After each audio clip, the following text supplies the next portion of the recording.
السلام علیکم ورحمۃ اللہ وبرکاتہ۔ نحمدہ ونصلی علی رسولہ الکریم، اما بعد فاعوذ باللہ من الشیطان الرجیم، بسم اللہ الرحمن الرحیم۔ رب اشرح لی صدری ویسر لی امری واحلل عقدۃ من لسانی یفقہوا قولی۔ تفسیر آیت نمبر 33 سے 44 تک، 33 سے 44 تک۔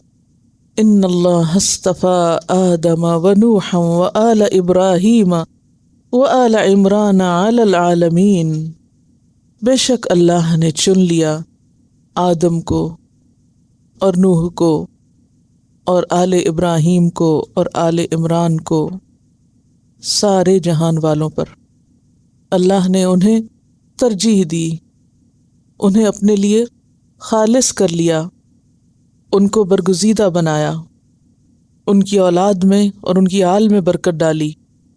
یہاں پر 3 پیغمبروں کا ذکر کیا گیا ہے اور پھر آل عمران کا ذکر کیا گیا ہے، جن میں حضرت عیسیٰ علیہ السلام تھے۔ تو بات یہ ہے کہ اگر دیکھا جائے تو میجورٹی آف دا میسنجرز جو ہے وہ یا تو ابراہیم علیہ السلام کی اولاد میں سے ہے، یا پھر ابراہیم علیہ السلام سے اوپر جائیں تو نوح علیہ السلام، اور نوح علیہ السلام سے اوپر آدم علیہ السلام۔ یہ 3 شخصیتیں تاریخ انسانی میں بہت اہم شخصیتیں ہیں، ایک جن سے اس زمین پر انسانوں کی نسل چلی، آدم علیہ السلام، پھر نوح علیہ السلام جن کو آدم ثانی کہا جاتا ہے، کیونکہ ان کی اولاد کے علاوہ یا ان پر ایمان لانے والوں کے علاوہ باقی سب لوگ ڈبو دیے گئے تھے۔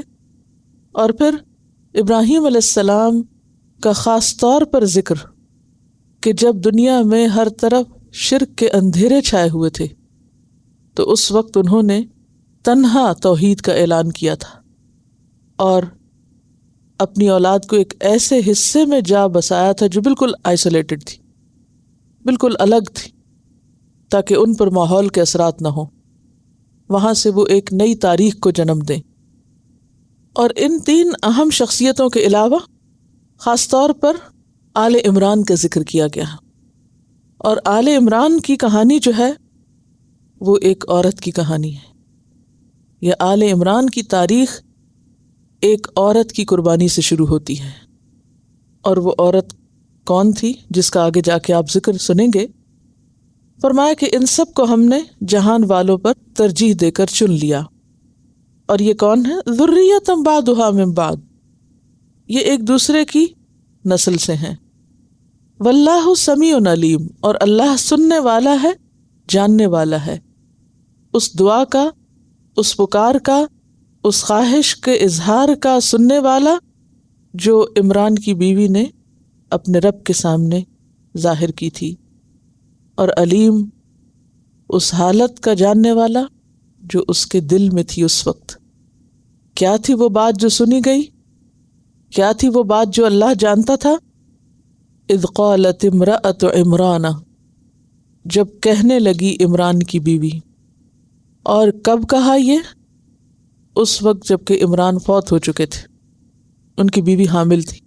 اب وہ عورت جس کے شوہر فوت ہو چکے ہوں، اس کے لیے اس کا بچہ اس کی امیدوں اور تمناؤں کا مرکز ہو سکتا ہے، اس کی ساری محبتوں کا مرکز اس کا بچہ۔ لیکن یہاں آپ دیکھیے کہ وہ عورت اپنے اس بچے کو، اور ان کا بھی کہا جاتا ہے، روایات میں آتا ہے کہ یہی پہلا بچہ تھا اور آخری بچہ، کیونکہ ان کو بھی عرصے تک اولاد نہیں ہوئی تھی۔ پھر جب اللہ نے اولاد کی خوشخبری دی تو شوہر چل بسے۔ لیکن یہ ایسی نیک خاتون تھیں کہ انہوں نے شوہر کے جانے کے بعد، جو کہ ایک بہت ہی دیندار شخص تھے، اور تاریخ میں ان کے بارے میں آتا ہے کہ بہت ہی نیک تھے اور وہ ایک دینی رہنما بھی تھے، تو جب بیوی نے دیکھا کہ میرا شوہر جو ایک دینی رہنما بھی تھا اور لوگوں کے لیے ایک ہدایت کا ذریعہ تھا، وہ دنیا سے چل بسا ہے، تو اب مجھے میرا رب جو بچہ دے اسے میں اللہ کے دین کے نام پر وقف کر دوں۔ اس کے لیے وہ کیا کہنے لگی؟ رب انی نذرت لک ما فی بطنی، کہ یا رب میں نے تیری نظر مانا جو بھی میرے پیٹ میں ہے، بیٹا ہے یا بیٹی ہے، جو بھی تو مجھے دے میں اس کو تیرے نام پہ وقف کرتی ہوں، محررن، مجھ سے وہ آزاد ہوگا، میں اس سے اپنی خدمت نہیں لوں گی، میں اسے اپنا سہارا نہیں سمجھوں گی، وہ تیرے لیے ہوگا۔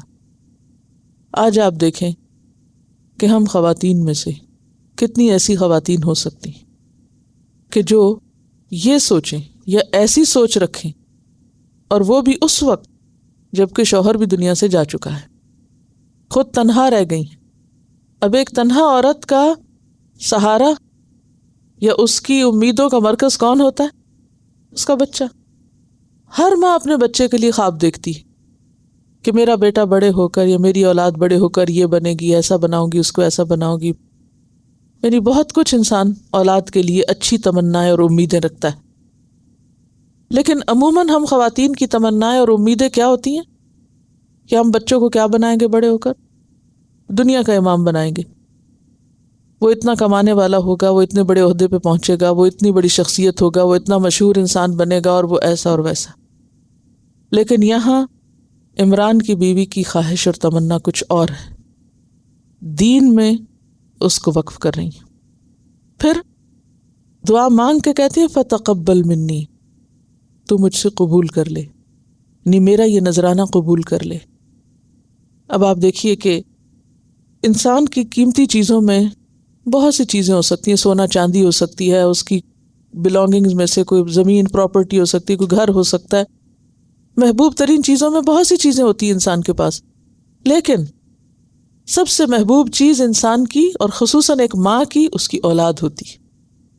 تو وہ ماں اپنی اس محبوب ترین چیز کو جو اتنے انتظار کے بعد ملی تھی اور جو باپ کے جانے کے بعد مل رہی ہے، اس کو وہ اپنے لیے نہیں اپنے رب کے لیے وقف کرتی ہیں، اور پھر اس امید اور تمنا کے ساتھ کہ تو اسے قبول بھی کر لے۔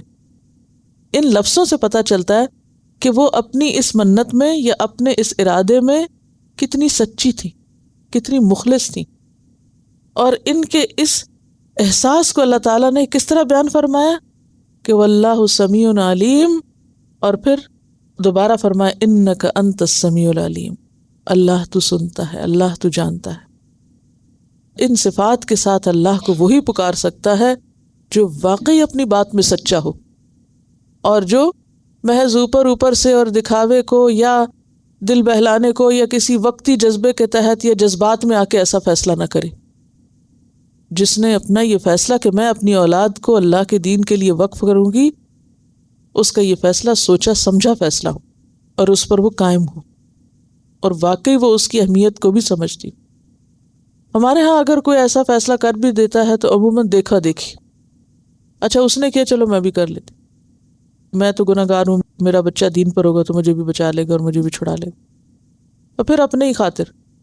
لیکن خالصتاً اللہ کے دین کے فائدے کی خاطر اپنی اولاد کو اپنے فائدوں سے، اپنی ذات سے الگ کرنا، یہ بہت بڑی قربانی ہے۔ اسی لیے اللہ تعالیٰ خاص طور پر اس کا ذکر کرتے ہیں۔ اور یاد رکھیے یہ دعا جو انہوں نے کی کہ فتقبل منی، تو اللہ تعالیٰ نے اس کو کیسے قبول کیا؟ فتقبلها ربها بقبول حسن، بہت عمدگی سے قبول کیا، بہت اچھی طرح قبول کیا۔ بہت اچھی طرح کوئی چیز کب قبول ہوتی ہے؟ جب اس کے پیچھے واقعی اخلاص ہوتا ہے، سچی نیت ہوتی ہے، اور سچی نیت کے ساتھ چھوٹا سا کام بھی کر لیا جائے تو اللہ کی نظر میں وہ بہت بڑا ہوتا ہے، اور خراب نیت کے ساتھ، دکھاوے، شہرت یا ریاکاری کے ساتھ اگر بڑے سے بڑا کام کیا جائے تو بھی اس کا کوئی فائدہ نہیں ہوتا۔ اب یہاں پر آپ دیکھیے کہ وہ ایک ایسی خاتون ہے جو بیوہ ہو چکی، اور آپ کو معلوم ہے جو خاتون بیوہ ہو جائے اس کو کون پوچھتا ہے، اس کی کوئی اہمیت نہیں رہتی۔ شوہر کے ساتھ تو بہت ایک شان ہوتی ہے عورت کی، شوہر نہیں تو پھر ہر ایک اس کو فالتو چیز سمجھنے لگتا ہے۔ اب ایک ایسی خاتون جو بیوہ ہو چکی، جس کے پاس اور کوئی اولاد بھی نہیں، کوئی دنیا نہیں، جو مل رہا ہے اس کو بھی دینا چاہتی ہیں، آخری چیز دینا چاہتی ہیں، اور اس وقت ان کے پاس کوئی بھی نہیں تھا جو لکھتا کہ اچھا یہ حنا بنت فاقوز نے اس وقت کیا بولا، ذرا آپ مجھے لکھوا دیں اور میں لکھ کے اس کو کسی جگہ محفوظ کر دوں، پھر تاکہ آنے والی نسلیں پڑھتی رہیں کہ انہوں نے کیا فرمایا تھا۔ وہ جو اخبار میں ایک خبر دی تھی، وہ ذرا خبر کہیں کٹنگ اس کی سنبھال لیں کہ انہوں نے کیا فرمایا تھا تاکہ ان کا نام باقی رہے. کچھ بھی ایسا نہیں تھا. لیکن آپ دیکھیے کہ آج ہزاروں سال کے بعد ہم یہاں بیٹھ کر اس خاتون کی داستان پڑھ رہے ہیں. کس نے محفوظ کیا اس کے اس نشان اور اس کہانی کو؟ اللہ نے. ایک ایسی کتاب میں اس کہانی کو سمو دیا گیا کہ جو قیامت تک بدلے گی نہیں، کوئی اس کو مٹا نہیں سکتا. یہ ہے اخلاص کا نتیجہ، یہ ہے نیت کا پھل، یہ ہے نیت کا صلہ، یہ ہے سچائی کا فائدہ. ہمارے کام کہیں جمتے کیوں نہیں؟ اس لیے کہ اس کے پیچھے غرض اور نیت خراب ہوتی ہے. تو خراب نیت کی مثال ایسے ہی ہے جیسے خراب جڑ کا درخت، اس پہ پھل کہاں سے آئے گا اور وہ پھل کہاں تک جائے گا؟ یہ نہیں ہو سکتا. یہ اللہ کا فیصلہ ہے. تو جو شخص یہ چاہتا ہو کہ اس کی کوئی اچھائی بچ جائے دنیا میں بھی اور آخرت میں بھی، اس کو چاہیے کہ اپنے آپ کو اپنے رب کے لیے خالص کرے. اور رب کے لیے خالص کرنے کی علامت کیا ہوتی ہے؟ کہ پھر انسان جب ایک دفعہ ارادہ کر لے تو اس کو بدلے نہیں.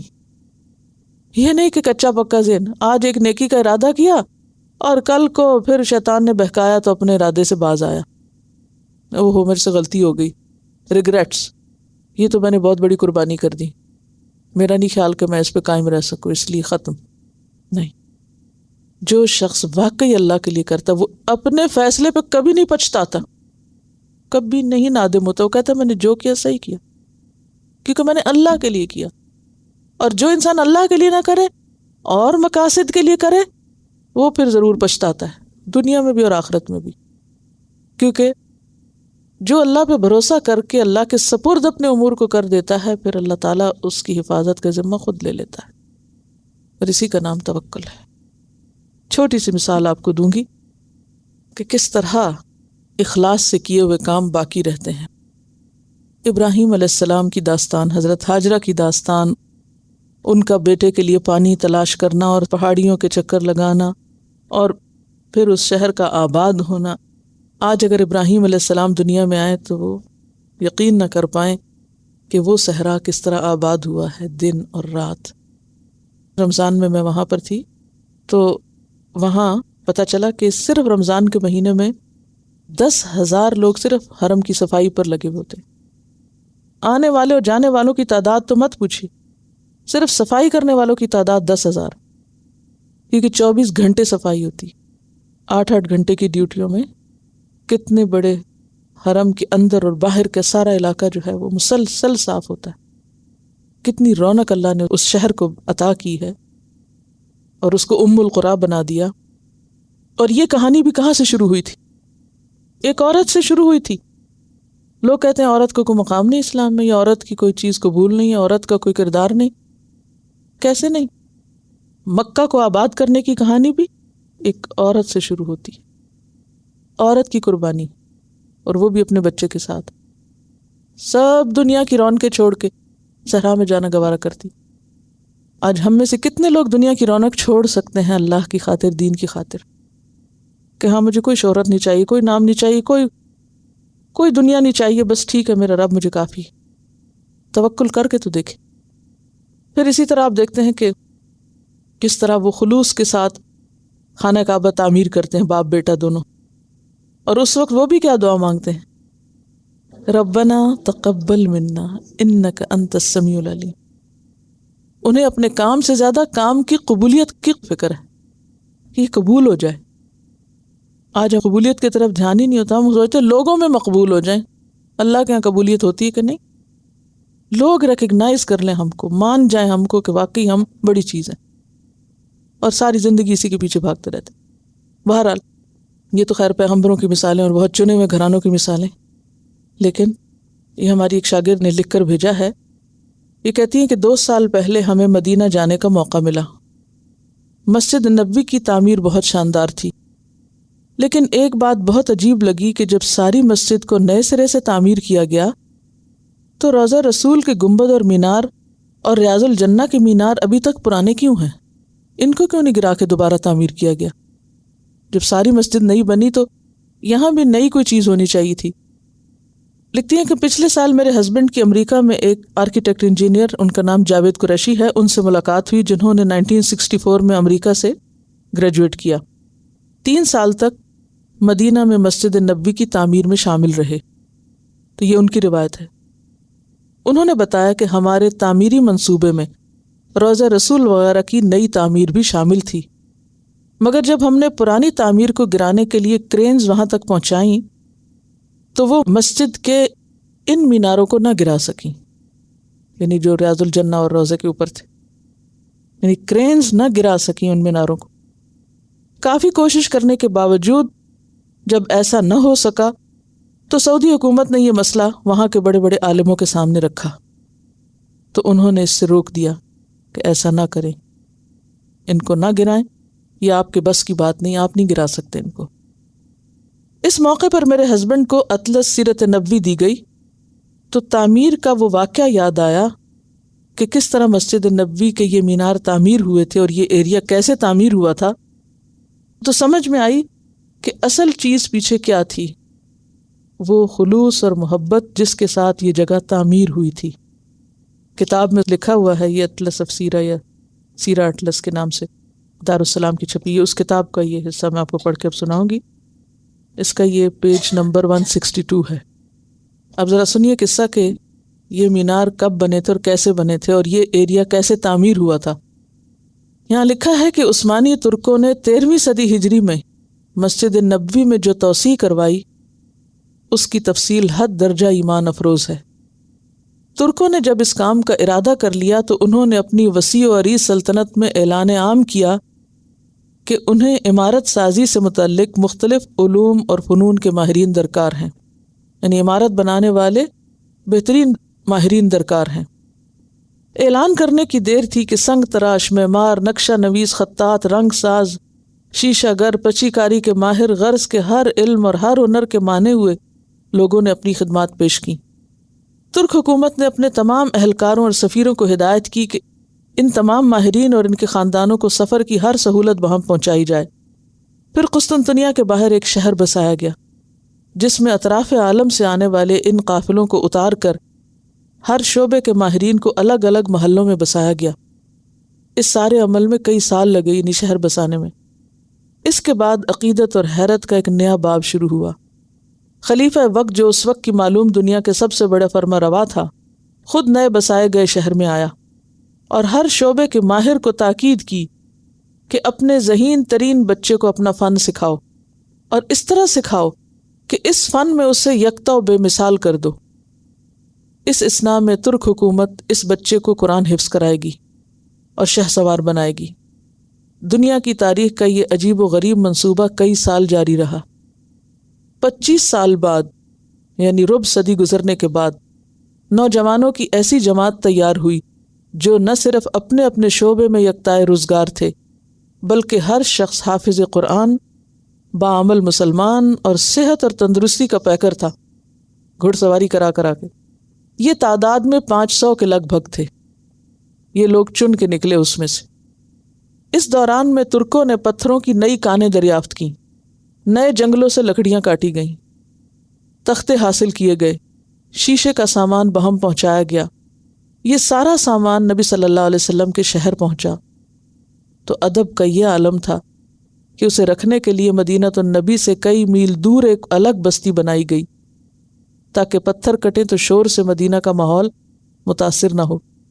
احتیاط کا یہ عالم تھا کہ کٹا یا ترشا ہوا پتھر مسجد نبوی پہنچتا اور اس میں کسی ترمیم اور تخفیف کی ضرورت پڑتی تو ٹھیک کرنے کے لیے اسی بستی میں واپس لے جایا جاتا۔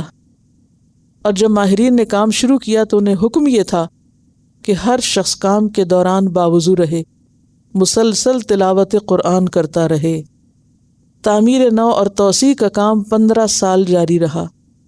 ایک حصے کو منہدم کر کے اسے بنا لیتے تو اس کے بعد ہی دوسرے حصے کی تعمیر شروع کرتے تاکہ نماز با جماعت میں رکاوٹ نہ ہو۔ ریاض الجنہ کی تعمیر کے دوران میں چھت اور زمین کے درمیان ستونوں کے اوپر لکڑی کے تختے لگا دیے تاکہ چھت جب گرے تو اوپر سے مٹی نہ گرے، یعنی نیچے نہ آئے۔ حجرہ مبارکہ جہاں امام الانبیاء صلی اللہ علیہ وسلم کی قبر مبارک ہے، اس کی جالیوں کے چاروں طرف کپڑا لپیٹ دیا گیا تاکہ گرد و غبار اندر نہ جائے۔ اس جذبے اور اس محنت کے ساتھ جب ایک کام کیا گیا تو پھر یہ کرینے کیسے گرائیں اس کو؟ تو آپ میں سے بھی جو لوگ گئے ہوں گے انہوں نے دیکھا ہوگا کہ ساری مسجد بالکل نئے سٹائل پر ہے، لیکن وہ ایریا ویسا ہی ہے جیسا اس وقت بنا، ترکوں کے دور میں بنا، 13ویں صدی میں بنا۔ تو بات یہ ہے کہ دین کا کام خالص نیت، خالص جذبے اور محنت اور واقعی سچائی مانگتا ہے۔ اس سارے میں اصل چیز کیا ہے؟ سچائی، کیونکہ جب تک یہ سچائی نہ ہو تو محض باتوں سے دنیا نہیں بدلا کرتی۔ ابراہیم علیہ السلام کی بات میں بھی سچائی تھی، اور پھر اسماعیل علیہ السلام بھی سچائی کے پیکر تھے۔ کان صادق الوعد، قرآن میں ان کی سچائی کی تعریف آتی ہے کہ اپنے وعدوں کے بڑے سچے تھے، جو کمٹمنٹ انہوں نے کی پوری کی۔ پھر آپ دیکھیں ابراہیم علیہ السلام کے قدموں کے نشان کیسے محفوظ کیے، کتنا تاریخ کا ایک بڑا حصہ گزرا، آندیاں، طوفان، بارشیں، کیا کیا نہ آئی، اور وہ نشان نہیں مٹے۔ اور اب تو خیر انہیں شیشے میں محفوظ کر کے رکھ دیا گیا ہے، قیامت تک کے لیے ایک طرح سے محفوظ کر دیے گئے، لوگوں کے لیے ایک نشانی، فیہ آیات بینات۔ اور آج بھی اگر ضرورت ہے تو اسی سچائی کی ہے کہ جو لوگ دین کے کام کے لیے آگے بڑھیں وہ سچائی کے ساتھ بڑھیں، کمٹمنٹ کے ساتھ بڑھیں، سخت محنت کے عادی بنیں، کیونکہ یہ کام محض جذبات سے نہیں ہوا کرتے۔ اور کمٹمنٹ ایسی کہ ایک دفعہ قدم اندر رکھ لیا نا، پھر باہر رکھنے کی تو سوچے بھی نہ بندہ، کہ پھر اور باتیں نہ سوچے، جب رکھ لیا تو بس رکھ لیا۔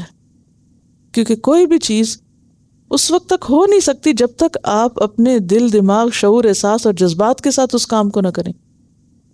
تو یہاں پر آپ دیکھیں ایک عورت ہے اور وہ نظر مان رہی ہے اور اللہ سے دعائیں کر رہی کہ یا اللہ یہ میری نظر اور یہ میرا ہدیہ خلوص جو ہے تو اس کو قبول فرما لے۔ انک انت السمیع العلیم، تو سن رہا ہے جو میں کہہ رہی ہوں، تو جانتا ہے جو میرے دل کا حال ہے۔ اب کیا ہوتا ہے، وہ انتظار کرتی ہے کہ بچہ پیدا ہو تو میں اپنی عہد کو پورا کروں۔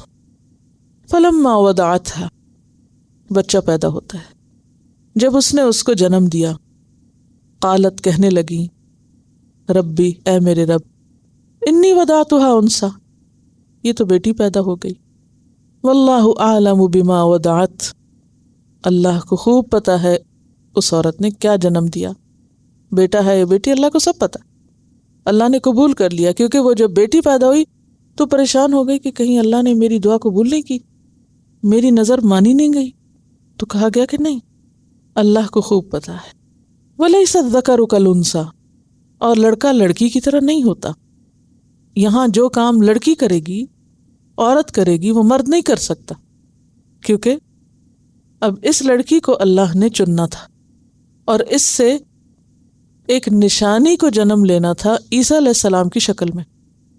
اب یہ کام مرد تو نہیں کر سکتا، مرد باقی سارے کام عورتوں والے کر سکتا مگر بچے نہیں پیدا کر سکتا۔ تو بچہ پیدا کرنا اور تخلیق کا یہ عمل اللہ نے عورت کے جو سپرد کیا ہے، اگرچہ اس میں تکلیفیں ہیں، اگرچہ اس میں مشکلات ہیں، لیکن اجر بھی بہت ہے۔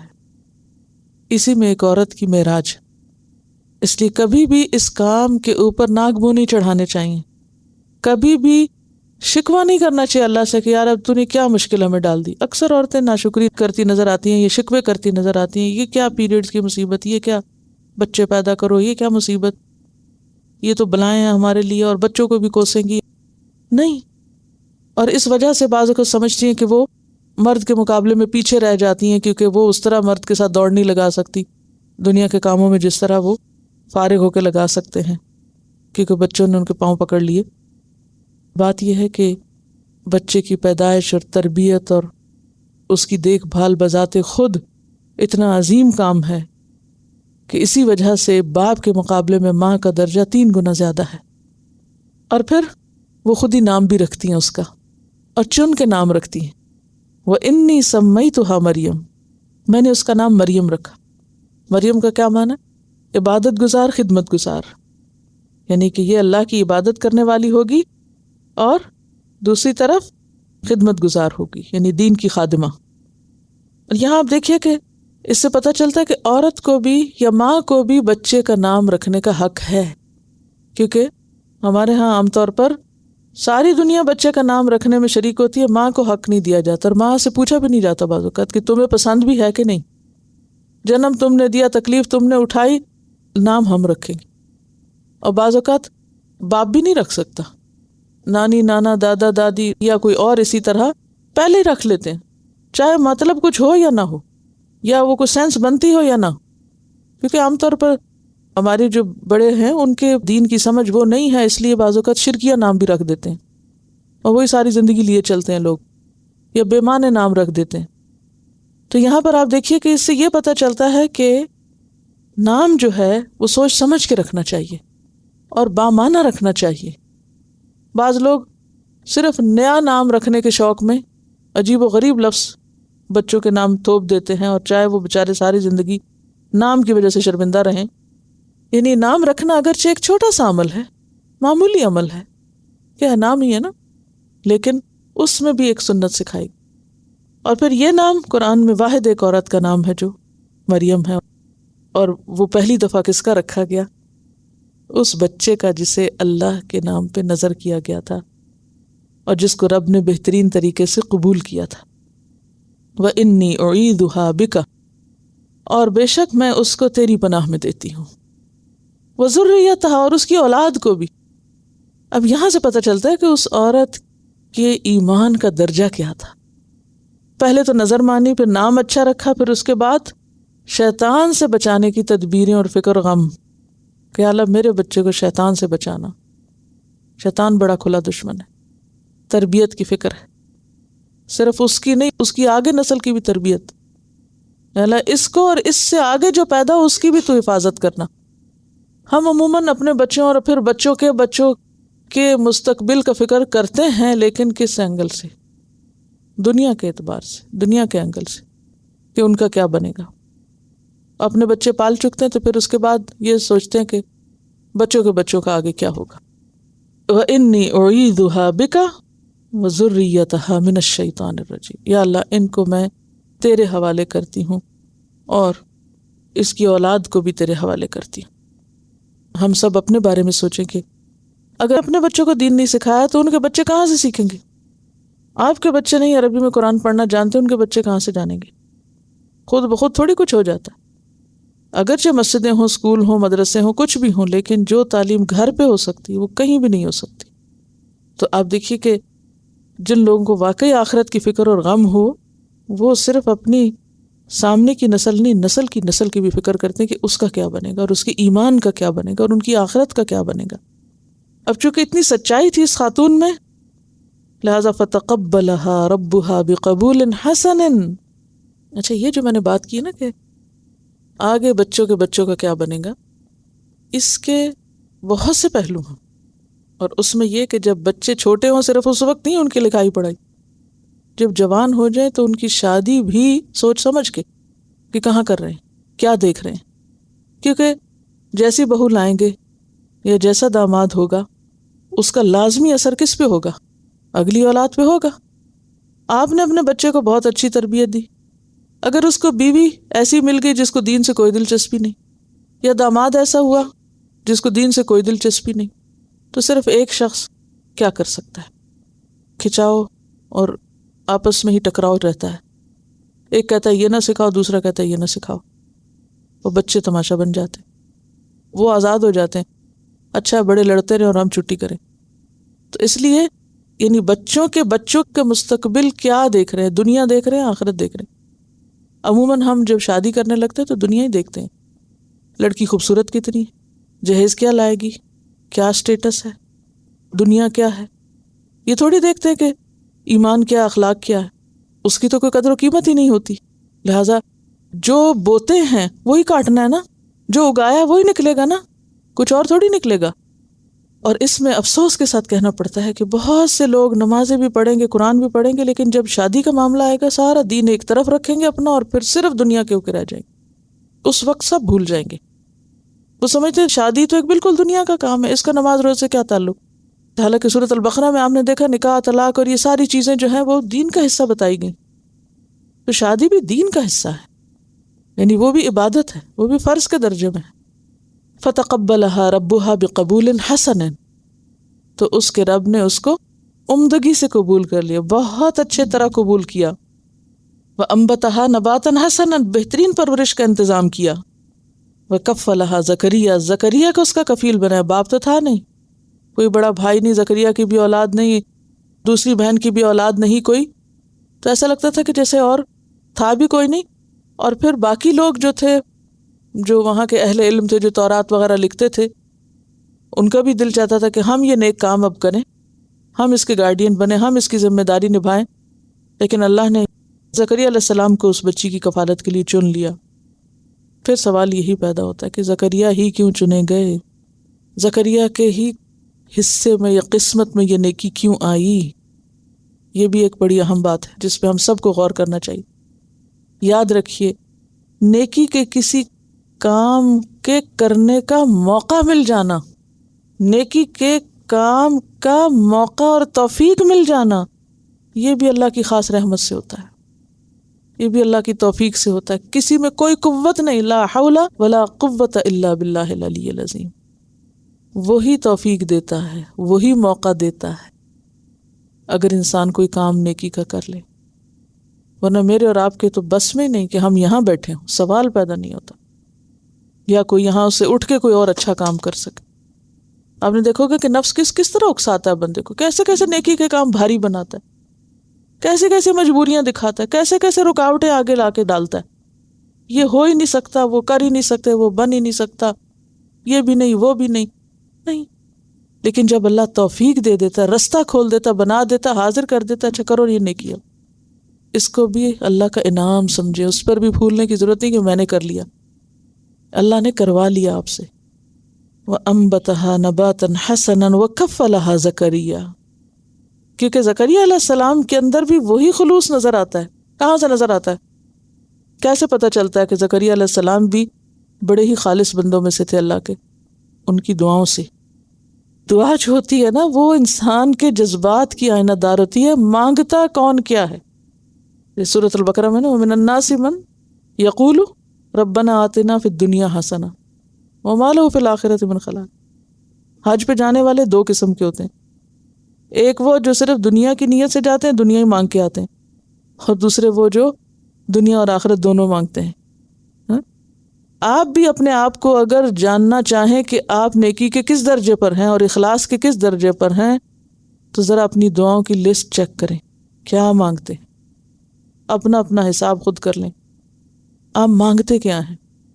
وہ جو آپ کے خاص وقتوں کی دعائیں ہیں، وہ جو قبولیت کی گھڑیاں جب ہوتی ہیں، اس وقت کیا مانگتے ہیں، اس وقت کیا یاد آتا ہے، اس وقت کس چیز کے لیے تڑپتے ہیں، اپنا اپنا سب خود جائزہ لیں۔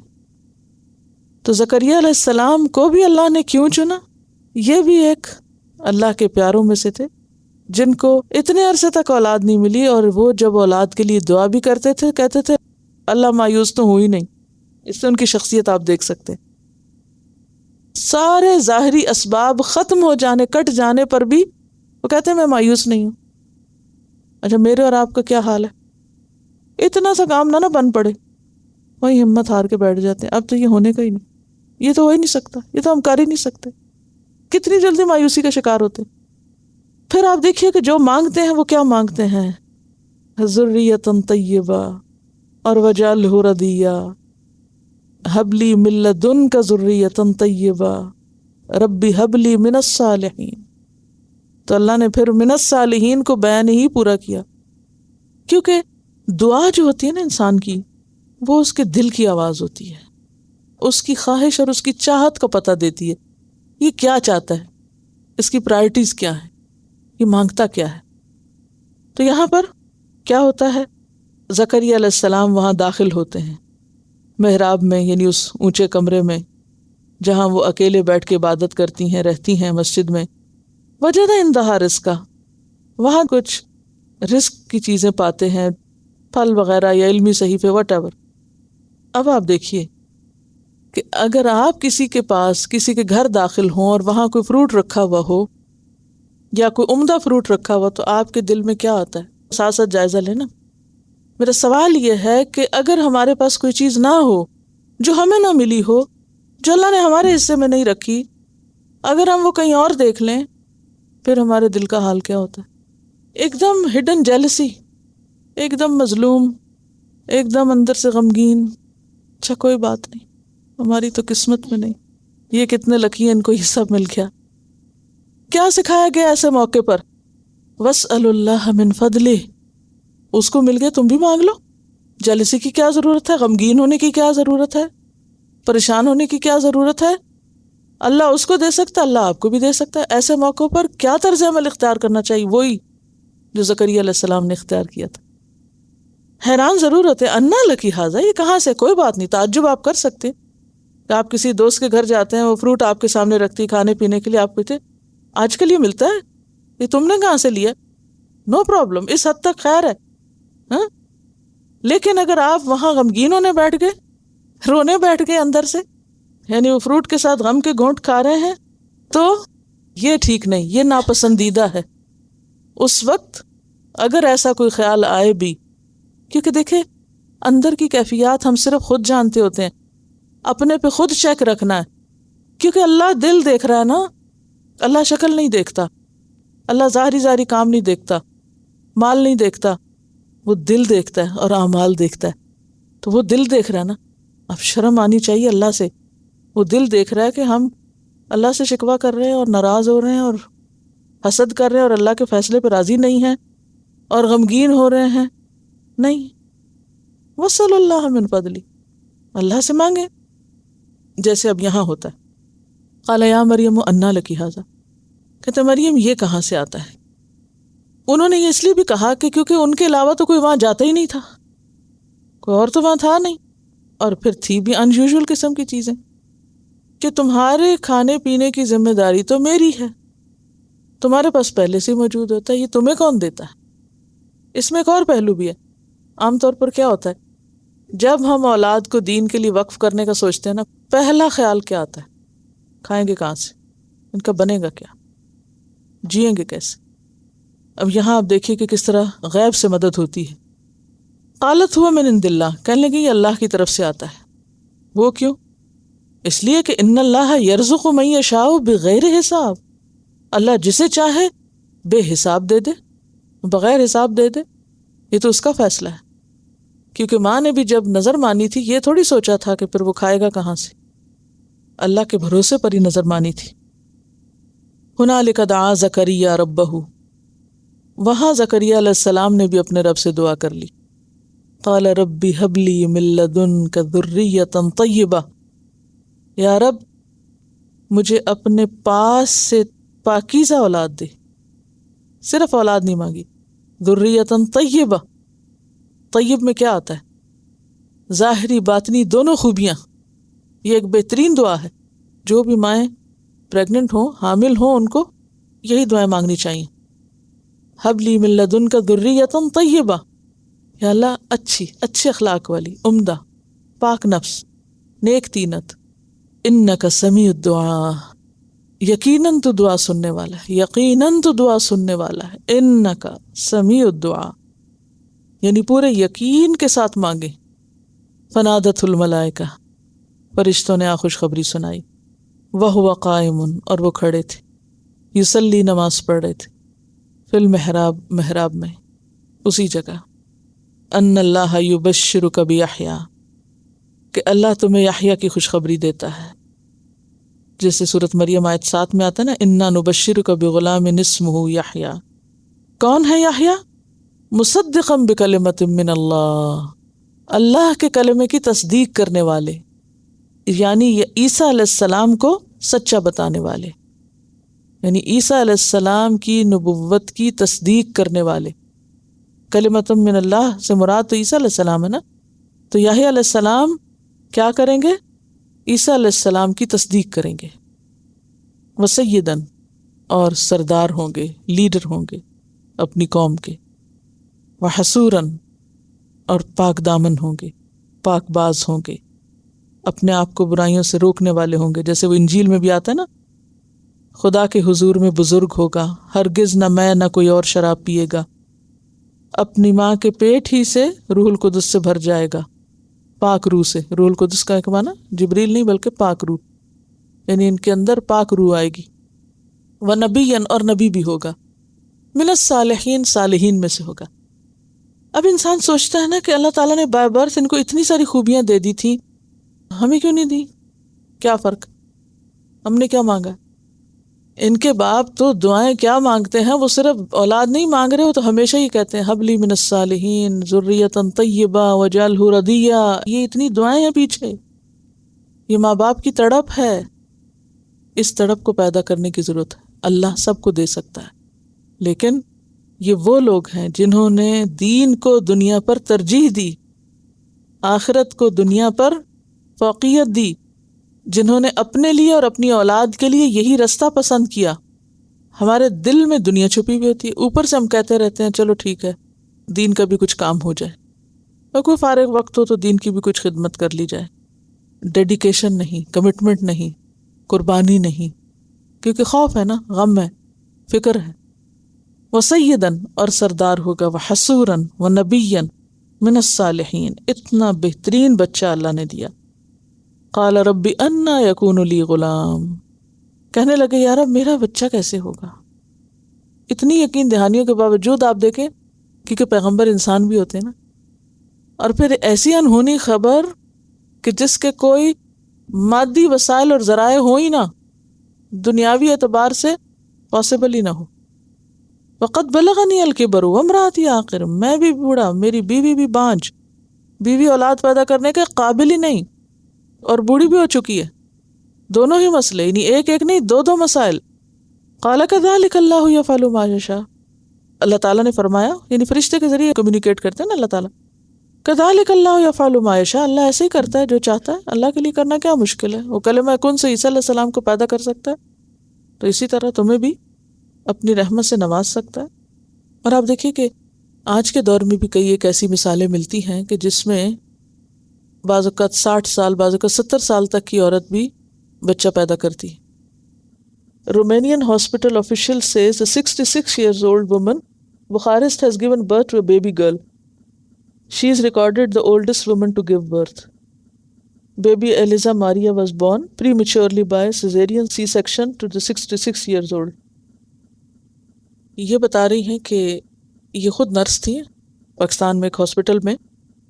یہ جب ہاسپٹل میں تھی تو ایک خاتون آئی جو اتنی بوڑھی تھی کہ ان کے منہ میں صرف 2 دانت تھے، اور وہ ڈیلیوری کے لیے آئی تھی جی۔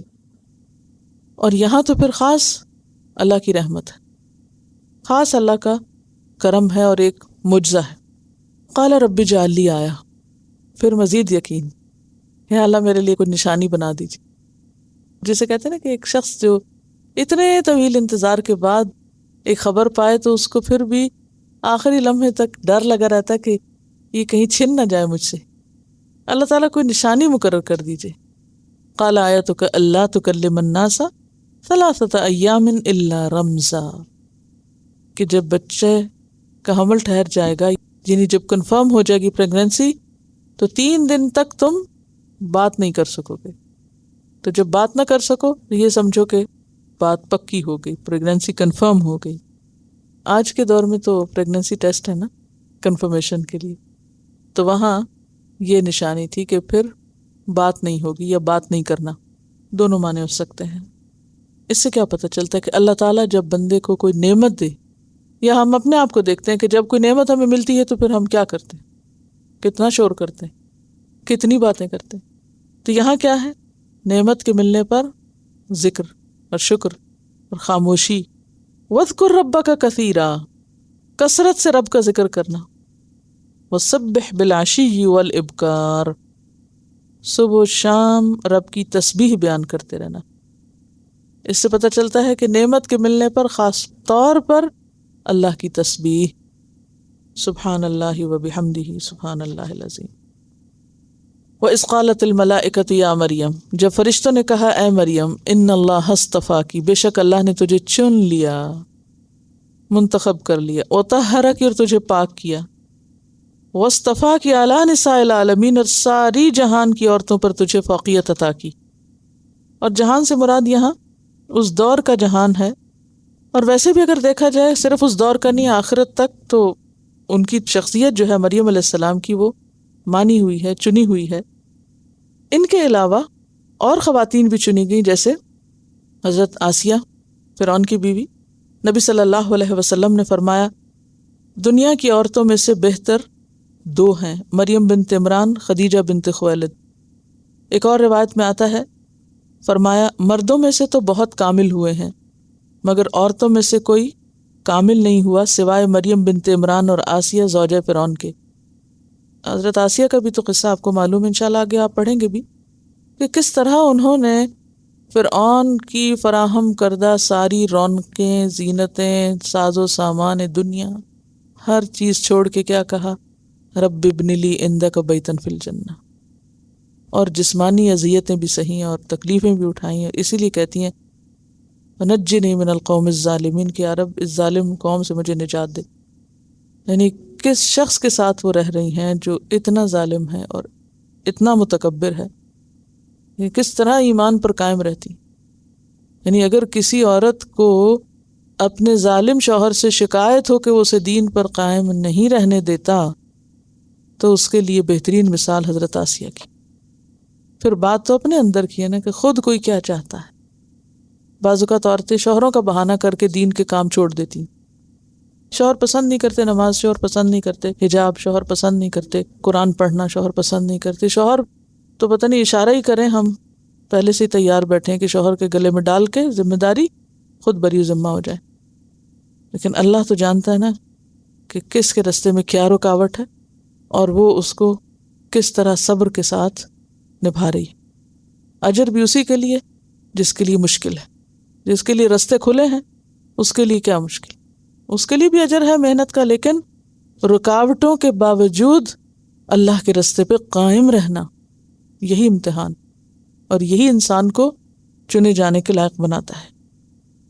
نبی صلی اللہ علیہ وسلم نے فرمایا دنیا کی سب سے افضل عورت خدیجہ، فاطمہ، مریم اور فرعون کی بیوی آسیہ تھی، یعنی ان کو چنا گیا، لہٰذا ان سب کی سیرت آپ کو معلوم ہونی چاہیے۔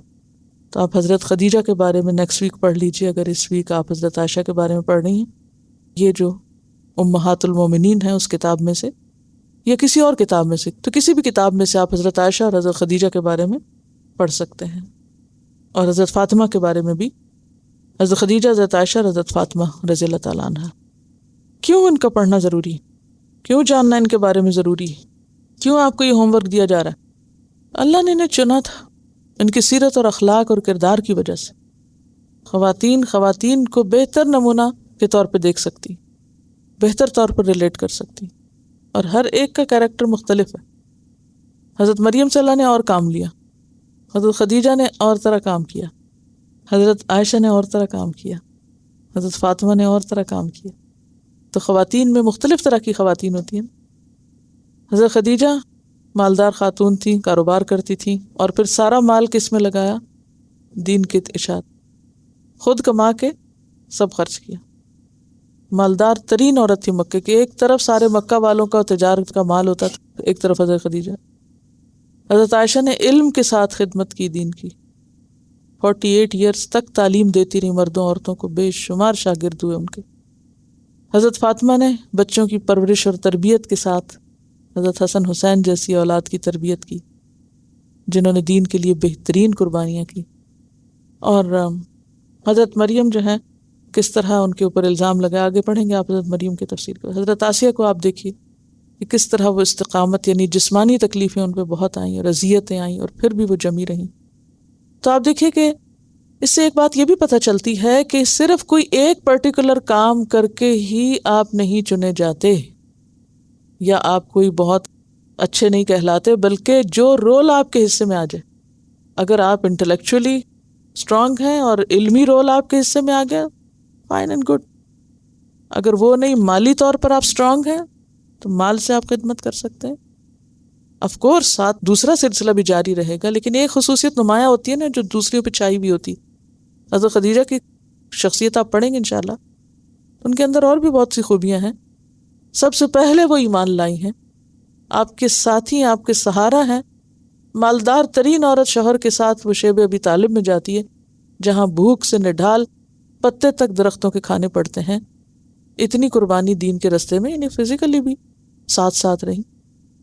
اور پھر اس کے بعد آپ دیکھیے حضرت فاطمہ رضی اللہ تعالیٰ عنہا کہ کس طرح اتنی مشقت کرتی ہیں کہ ہاتھوں پہ گٹے پڑ جاتے ہیں، اور ان کو تسبیحات فاطمہ جو آپ دیتے ہیں، اور پھر یعنی کہ کس طریقے سے چھوٹی سی تھی تو والدہ فوت ہو گئی، اور پھر ہجرت کی نبی صلی اللہ علیہ وسلم کے ساتھ، ان کا ایک اور رول نظر آتا ہے۔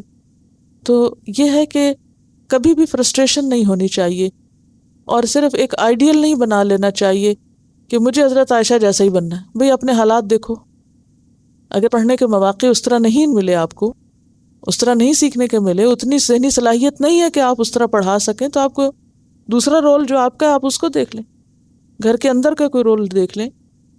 آپ یہ دیکھ لیں کہ ہو سکتا ہے آپ کا دماغ بہت کام کرتا ہو، آپ گھر بیٹھ کے بہت بزنس کر سکتی ہوں، کمائیں پیسے اور خرچ کریں دین کے راستے میں، لیکن ساتھ یہ نہیں کہ پھر اتنا بزنس میں انوالو ہو جائے کہ دین دنیا بھول جائے۔ یعنی کہنے کا مطلب یہ ہے کہ عورت ایک ماں اور بیوی اور بیٹی اور بہن اور بچوں کی تعلیم و تربیت کے ساتھ معاشرتی زندگی میں ایک اہم رول پلے کر سکتی ہے، اسلام کی ترقی اور اسلام کی خدمت میں اہم ترین کردار ادا کر سکتی۔ ہم عورتوں نے کیا سمجھ رکھا ہے کہ بس ہمارے ذمہ کیا ہے، روٹی جھاڑو، بس کھانا پکا لو، گھر صاف کر لو اور ختم۔ ہم بہت بڑی عبادت کر رہے ہیں، یہ کافی نہیں۔ عبادت اپنی جگہ، لیکن یہ بھی دیکھنا ہے کہ باہر دنیا کا حال کیا ہو رہا ہے۔ امر بالمعروف کی ذمہ داری بھی ہے، نیکی کے اور دین کے کام میں تعاون کی ذمہ داری بھی ہے، چاہے ایکٹیولی رول پلے کریں یا پیسیولی کریں۔ تو ہر ایک اپنے اپنے حالات دیکھیں، اور پھر آپ دیکھیے کہ زندگی کے مختلف سٹیجز پر مختلف رول ہوتے ہیں۔ کبھی آپ ایک بیٹی ہیں، ایک بچی ہیں، ایک طالب علم ہیں، پڑھ رہی ہیں، خوب پڑھیں اچھا سا۔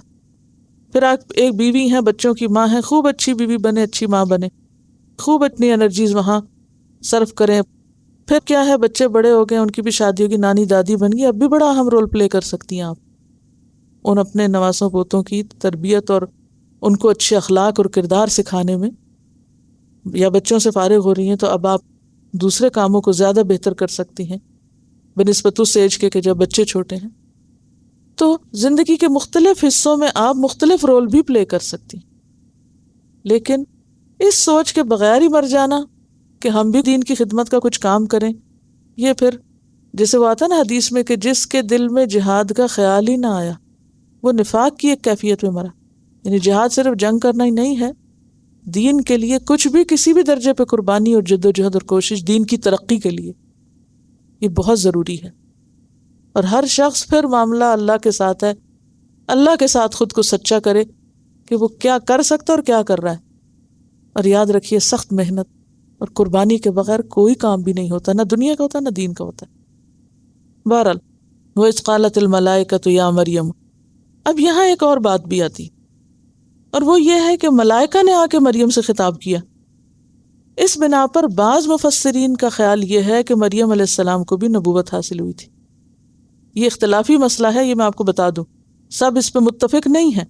تفسیر قرطبی جو ہے، اگر آپ عربی تھوڑی بہت پڑھ سکتے ہیں تو اس میں یہ بات لکھی ہوئی ہے کہ اس بات پر اختلاف ہے، لیکن ان کے خیال میں راجح بات یہ ہے کہ مریم علیہ السلام کو نبوت ملی تھی۔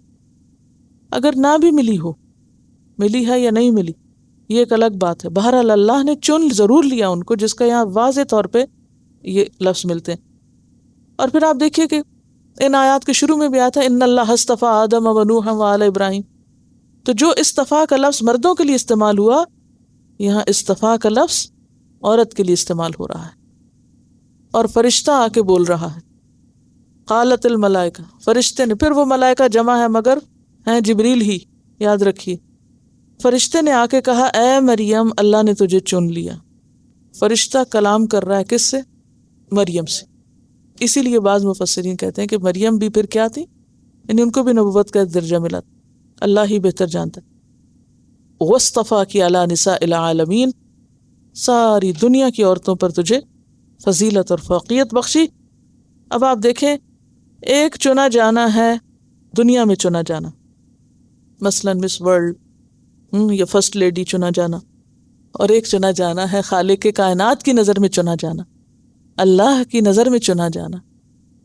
جتنی بھی کوئی نمبر 1 خاتون ہو یا فرسٹ لیڈی ہو یا مس ورلڈ ہو یا کچھ بھی، 2 دن اخباروں میں آتی ہے تصویر، تیسرے دن وہ پاؤں میں رل رہی ہوتی ہے، کوئی جوتے صاف کر رہا ہوتا ہے اسی تصویر سے، اور کوئی جلا رہا ہوتا ہے، اور کوئی کہیں پھینک رہا ہوتا ہے ردی میں، ری سائیکل میں، سب گل جاتی ہیں۔ یہ ہے مس ورلڈ کا انجام دنیا میں۔ زیادہ سے زیادہ کسی اور کتاب میں نام آ جائے گا، لیکن جب ایک شخص سچے نیت کے ساتھ، سچے ارادے کے ساتھ اللہ کے لیے قربانی کر کے دین میں ایکسل کرتا ہے، شہرت کے لیے نہیں، اللہ کی رضا کے لیے اور دین کی خدمت کے لیے، وہ اللہ کے ہاں چنے ہوئے لوگوں میں لکھا جاتا ہے۔ اب ظاہر ہے کہ نئی کتاب تو کوئی نہیں آنی، اب آپ کا نام تو کسی اور الہامی کتاب میں نہیں آ سکتا کہ آپ اس کی توقع لگا بیٹھیں، لیکن اللہ کے پاس مقربین کا جو رجسٹر ہے اس میں لکھا جا سکتا ہے اگر واقعی آپ مقرب بن جائیں۔ یہ تو پھر دل اور ارادے اور نیت کی بات ہے نا، کہ آپ مانگتے کیا ہیں اپنے لیے، کیا چاہتے ہیں۔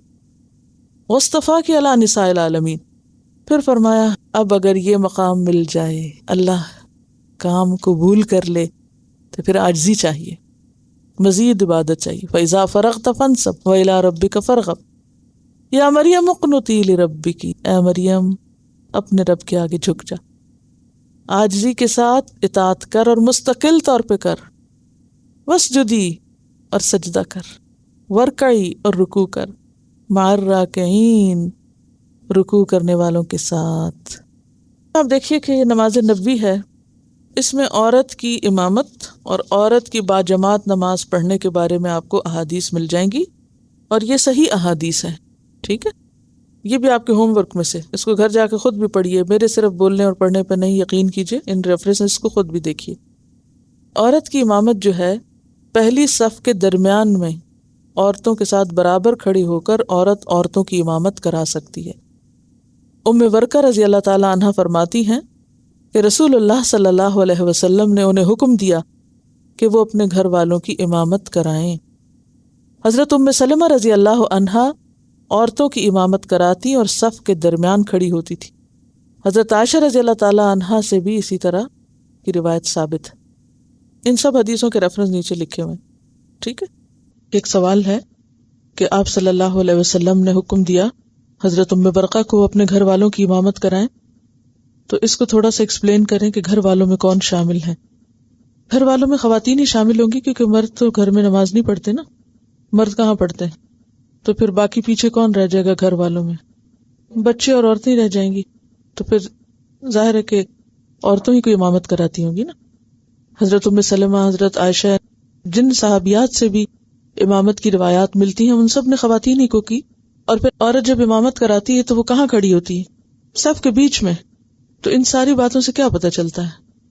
اور اگر جیسے چھوٹے بچے ہیں اور بچوں میں لڑکیاں بھی ہیں اور لڑکے بھی ہیں، تو آپ پھر اگر ان کو سکھا رہے ہیں جماعت سے نماز پڑھانا، تو لڑکے کو آگے کھڑا کر دیجئے، ٹھیک ہے نا۔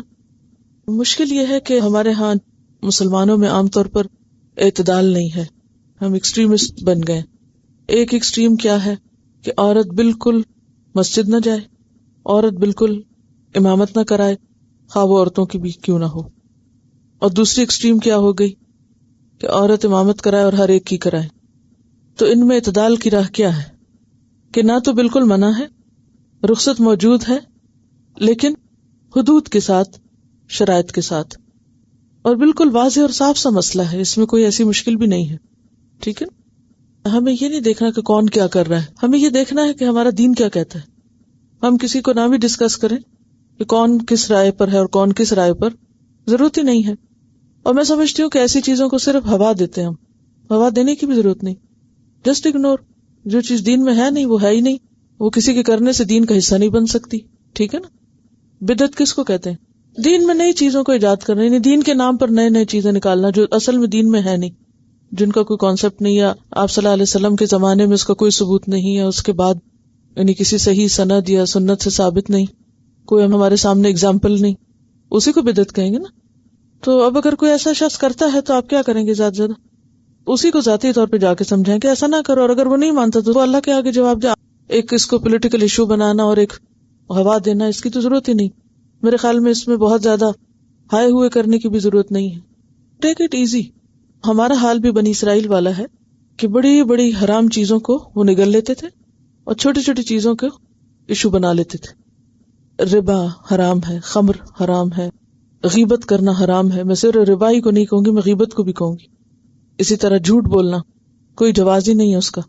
لیکن ہم سب اپنے آپ پر غور کریں کہ چھوٹی چھوٹی باتوں میں غلط بیانی کرنے کو ہم ضرورت سمجھتے ہیں. یعنی معمولی معمولی چیزوں میں جھوٹ بول دیتے ہیں، غلط بیانی کر جاتے ہیں، حالانکہ ضرورت ہی نہیں ہے اس کی. یعنی آپ دیکھیں کہ وہ شخص پکا منافق ہے اور نفاق ایمان کے منافی ہے، جو جھوٹ بولے، جو امانت میں خیانت کرے، کسی کو پرواہ نہیں کہ یہ بھی کوئی خرابی. اور اگر کوئی روایت ٹوٹے تو وہ بہت بڑا ایشو لگتا ہے. میں یہ نہیں کہتی کہ دینی روایت توڑنا یا بدعت کا ایجاد کرنا کوئی معمولی بات ہے، لیکن میرا خیال ہے کہ جو اہم چیزیں ہیں ان کی طرف توجہ کرنا بھی ضروری ہے. اور پھر آپ دیکھیے کہ جیسے یہ عورتوں کی امامت کا مسئلہ ہے، جیسے مردوں کو کروانے والی، تو عقلی طور پر بھی آپ دیکھیں کہ اس کی ضرورت محسوس نہیں ہوتی. اور مسجدوں میں ہمیشہ عورتیں جو ہیں وہ مطابقت ہی کرتی رہی ہیں. مسجد نبوی میں آپ دیکھ لیں، خانہ کعبہ میں بھی آپ دیکھ لیں کہ آج تک 1400 سال میں کوئی خانہ کعبہ کی امام تو عورت نہیں بنی. اس میں دو ہی صورتیں تھی، ایک تو یہ کہ امام بنا دی جاتی اور ایک یہ نہیں بناتے. تو اب دو چوائسز تھی نا، دونوں آپشنز کو آپ دیکھ لیں کہ عورت کی سہولت کس میں ہے. عورت کی بہترین نماز اس کے گھر کی نماز ہے، اگرچہ مسجد جانے کی اجازت. آپ دیکھیں نا کہ ہمارے شوہر اگر صبح صبح مسجد میں جاتے ہیں تو ان کا صبح سویرے اٹھنا پھر مسجد تک جانا اچھا خاصا تردد ہے. تو اس وقت ذرا سوچا کریں کہ ہمیں اللہ نے عافیت سے گھر میں پڑھنے کی اجازت، تو کتنی رخصت اور سہولت ہے. ایک سہولت سے فائدہ اٹھائیں. اسی طرح اگر ہم اپنی مرضی سے نماز کا ٹائم چوز کر لیتے، تھوڑا آگے پیچھے بھی کر لیتے ہیں، مردوں کے لیے تو اس کی گنجائش نہیں ہوتی. جس وقت مسجد بنو انہیں اس کی پابندی کرنی. دن میں 5 نمازوں کے ڈسپلن کی پابندی کرنا ایک انتہائی ٹف لائف ہے. آج کتنے مرد اس ٹف لائف سے گزر رہے ہیں. اسی لیے تو پھر دین کا کام کچھ نہیں ہوتا کہ جب اپنے اوپر ہی کوئی ڈسپلن نہیں تو آپ دوسروں کو کس ڈسپلن کے پابند کریں گے. گھر میں ایک خاندانی بونڈ کو یا فیملی لائف کو اسٹرانگ کرنے کے لیے جو حکمتیں، یہ جو طریقے بتائے جاتے ہیں، ان طریقوں میں ایک طریقہ یہ بھی ہے کہ خاندان کے لوگ ایسا کوئی کام کریں جس میں سب شریک ہوں، یعنی سب مل جل کے کام کریں. تو گھر والوں کا مل جل کر کوئی بھی کام کرنا کیا معنی رکھتا ہے، یعنی وہ ایک خاندانی بونڈ مضبوط ہوتا ہے نا. اصل میں ہم دین کے بھی ان پہلوؤں کو زیادہ توجہ سے سنتے یا دیکھتے ہیں جن میں ایکسائٹمنٹ ہوتی ہے نا. اب جیسے یہ عورتوں کی امامت کا مسئلہ ہے تو اس میں بھی ایک ایکسائٹمنٹ شامل ہے نا. کیا ہو گیا، اس سے بڑی بڑی باتیں ہو رہی ہیں، ان کی طرف توجہ کرو. کوئی مسلمان جب چوری کرتا ہے، کوئی غلط کام کرتا ہے، کوئی بھی نہیں کہتا کہ دیکھو یہ منکر ہے اور اسے غلط ہوا اور اسے روکو. کتنی برائیاں ہماری آنکھوں کے سامنے ہوتی ہیں، اس سے بھی بڑی بڑی. کتنے لوگ ہیں جو اس کو روکتے ہیں یا اس کو برا بھی سمجھتے ہیں؟ کوئی بھی نہیں. تو ہمیں کوئی بھی کام کرتے وقت پہلے اپنی نیت کا جائزہ لینا چاہیے کہ اس کے پیچھے ہماری نیت ہے کیا. محض ایک فتنہ فساد اٹھانا یا پھر واقعی اپنے فریضے کو پورا کرنا. اور پھر یہ کہ کیا یہ عوام کا کام ہے کہ اس طرح کی چیزوں میں کود پڑیں اور مشورے دیں. آگے انشاءاللہ آپ سورۃ النساء میں پڑھیں گے اور وہ طریقہ کار بھی پڑھیں گے کہ جب بھی کوئی ایسا مسئلہ پیش آئے تو پھر طریقہ ہونا کیا چاہیے، کرنا کیا چاہیے. اور اسی کا نام میچیورٹی اور اسی کا نام حکمت ہے. اور اسی طرح مسجد میں جانا تو اس کے بارے میں بھی آتا ہے کہ اللہ کی بندیوں کو اللہ کی مسجدوں میں جانے سے مت روکو. یعنی عورت مسجد جا سکتی ہے اور مسجد میں نماز میں شریک ہو سکتی ہے، ورکعی مع الراکعین کر سکتی ہے. اس میں آپ دیکھیے کہ سجدہ تو سب کرتے ہی ہیں، خاص رکوع کی بات کیوں کی گئی. بہت سے لوگ رکوع میں صحیح نہیں جھکتے، تاکید ہے یہاں ورکعی مع الراکعین. بہت سے لوگ آپ دیکھیں گے ذرا سے جھکیں گے سیدھے کھڑے ہو جائیں گے. تو یہ جو عورتوں کے مسجد میں جانے کے بارے میں احادیث ہیں وہ اسی کتاب کے پیج 122 پر ہیں. رسول اللہ صلی اللہ علیہ وسلم نے فرمایا، جب تمہاری عورت مسجد کی طرف جانے کی اجازت مانگے تو اسے ہرگز منع نہ کرو. حضرت ابن عمر سے روایت ہے کہ نبی صلی اللہ علیہ وسلم نے فرمایا، تم اپنی عورتوں کو مسجد میں آنے سے منع نہ کرو اگرچہ ان کے گھر ان کے لیے بہتر ہیں. یعنی گھر میں نماز پڑھنا زیادہ بہتر ہے، لیکن مسجد جانے میں اگر کسی کا شوق ہو تو روکا نہ جائے. کیوں؟ اب آپ دیکھیے کہ اگر آپ منع کر دیتے تو ایسے ملکوں میں جہاں اذان کی آواز گھر تک آتی ہی نہیں اور کوئی دینی مجلسیں عام طور پر منعقد نہیں ہوتی، تو بالکل ایمانی اور روحانی مرکزوں سے رشتہ تعلق کٹ جاتا اور اس سے پھر کیا ہوتا ہے، انسان آہستہ آہستہ دین سے دور ہونے لگتا ہے. لیکن عورتوں کو خوشبو لگا کر مسجد جانے سے منع کیا گیا ہے. اور اس پہ اور بھی احادیث ہیں لیکن اتنی ہی کافی ہے. یعنی یہ بات ثابت ہے کہ ورکعی مع الراکعین کر سکتی. اور حضرت مریم تو خاص طور پہ رہتی وہاں تھی، اس لیے ان کو کیا کہا گیا کہ وہ نمازوں میں باجماعت شریک. اسی لیے اگر آپ جیسے حرم جاتے ہیں، رمضان میں جاتے ہیں، اعتکاف کرتے ہیں یا تراویح پڑھتے ہیں تو سب کی رخصت ہے، اجازت ہے. 2 بڑی مسجدوں میں، مسجد حرام اور مسجد نبوی میں، بغیر کسی وقفے کے 1400 سال سے لے کے اب تک ہمیشہ عورتیں نمازوں میں شریک ہوتی رہیں. یعنی یہ کوئی ایسی بات نہیں کہ کوئی نئی بات ہو، یعنی ایک متواتر عمل رہا ہے. ذالک من انباء الغیب، یہ غیب کی خبروں میں سے ہے. کیا؟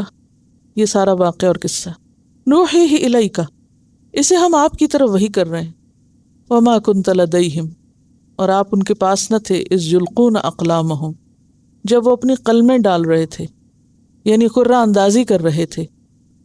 اس سے پتہ چلتا ہے کہ قرہ اندازی جائز ہے اس موقع پر جب ایک ہی چیز کے بہت سے امیدوار ہو جائیں تو فیصلہ کرنے کے لیے. ایہم یکفل مریم، کہ مریم کی کفالت کون کرے گا. کہا جاتا ہے کہ پہلے تو وہ ان کو رکھنے پہ راضی نہیں تھے، پھر جب پتہ چلا کہ یہ تو خاص بچی ہے اور اس بچی کی شاید کوئی کرامات بھی ہوں، پھر ہر ایک حریص ہو گیا. وما کنت لدیہم اذ یختصمون، اور اب ان میں سے ایک ایک جھگڑ رہا ہے کہ یہ کام مجھے ملے. دیکھیے جب بھی کوئی دین کا کام ہمارے سامنے آتا ہے نا، کوئی بھی دین کی خدمت کسی کے سپرد کی جاتی ہے، کوئی ذمہ داری دی جاتی ہے، تو بعض اوقات لوگ کہتے ہیں میں ہی نظر آتی ہوں فارغ یا فالتو، یا میں ہی کروں، کسی اور کو کیوں نہیں کہہ دیتے، ہم ہی صفائی کریں، ہم ہی شیشے صاف کریں، ہم ہی یہ لگائیں، ہم ہی وہ کریں، ہم ہی کیوں.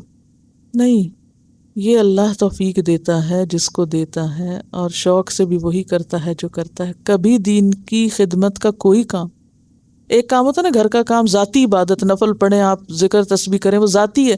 لیکن اجتماعی کام، آپ کو معلوم ہے وہ عورت جو مسجد نبوی میں جھاڑو لگایا کرتی تھی، حالانکہ اتنے مرد بھی تھے لیکن وہ عورت لگاتی تھی مسجد میں جھاڑو، مسجد صاف کرتی تھی. جب وہ فوت ہو گئی اور اسے آپ کو بتائے بغیر دفنا دیا گیا تو آپ نے فرمایا کہاں ہے وہ عورت؟ بتایا گیا فوت ہو گیا. آپ نے فرمایا کہاں ہے اس کی قبر، مجھے لے چلو وہاں. اور صحابہ کو ساتھ لے جا کے دوبارہ جنازہ پڑھا، بخشش کی دعا مانگی اس عورت کے لیے، اس عورت کے لیے جو اس مسجد کی صفائی کرتی تھی، جھاڑو لگاتی تھی. ہمارے نزدیک جھاڑو لگانا تو کوئی اہم کام نہیں ہے، یہ تو میری شان کے خلاف ہے. نہیں، معلوم نہیں اس معمولی کام میں بھی اللہ آپ کی شان کتنی بڑھا دے. کسی اور عورت کے جنازے اور اتنی اہمیت آپ نے نہیں دی جتنی اس عورت کو دی.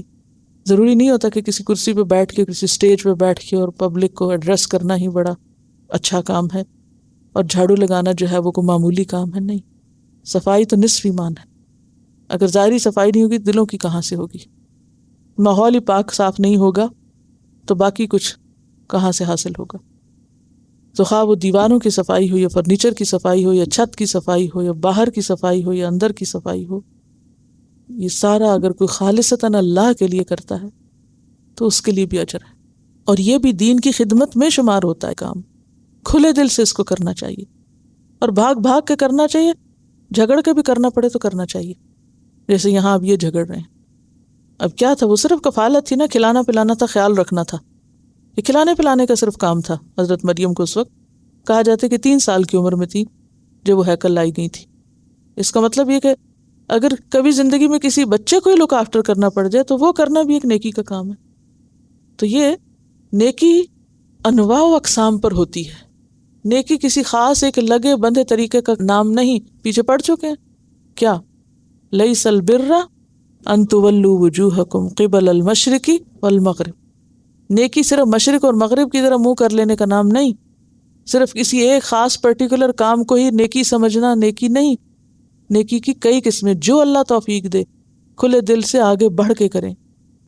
یعنی اس بات پہ جھگڑا کرنے کے بجائے کہ مجھے ہی کام کیوں کہا جا رہا ہے، اس پہ جھگڑنا چاہیے کہ مجھے دیا جائے کام، میں کرنے کو تیار ہوں. چاہے وہ پرچے چیک کرنے کا کام ہو، یا لسٹیں بنانے کا، یا والنٹیئر کرنے کا، چاہے وہ آپ کریں یا آپ کے بچے کریں یا کوئی بھی کرے. صرف خود کو نہیں، بچوں کو بھی اس کام میں شریک کرنا چاہیے تاکہ ان کو بھی طریقہ آئے کہ کس طرح اللہ کے دین کی خدمت بے غرض ہو کے کی جا سکے. وآخر دعوانا ان الحمد للہ رب العالمین۔ سبحانک اللہم وبحمدک نشہد ان لا الہ الا انت نستغفرک ونتوب الیک۔ السلام علیکم ورحمۃ اللہ وبرکاتہ۔